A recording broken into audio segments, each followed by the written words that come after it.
مولا علیہ السلام نے فرمایا، اس شخص کو دوست مت بناؤ جو کسی محفل میں آپ کو شرمندہ کرے، چاہے وہ مذاق میں ہی کیوں نہ ہو۔ ہمیشہ اس شخص کو چنا کرو جو آپ کو عزت دے، کیونکہ عزت محبت سے کہیں زیادہ خاص ہوتی ہے۔ توبہ کرنے میں تاخیر مت کرو، کیونکہ موت اچانک آئے گی۔ مشکل وقت آ جائے تو کسی کا احسان مت لو، کیونکہ مشکل وقت 2 دن کا ہوتا ہے اور احسان پوری زندگی کا۔ مولا علیہ السلام نے فرمایا، رزق کے پیچھے اپنا ایمان خراب مت کرو، کیونکہ رزق انسان کو ایسے تلاش کرتا ہے جیسے مرنے والے کو موت۔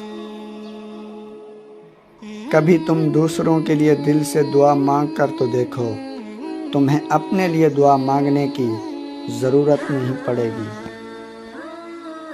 مولا علیہ السلام نے فرمایا، اس سے ضرور معافی مانگو جسے تم چاہتے ہو، اسے کبھی مت چھوڑو جو تمہیں چاہتا ہے، اس سے کبھی کچھ نہ چھپاؤ جو تم پر اعتبار کرتا ہے۔ ہمارے چینل کو ضرور سبسکرائب کریں۔ شکریہ۔ صغیر آفیشل 00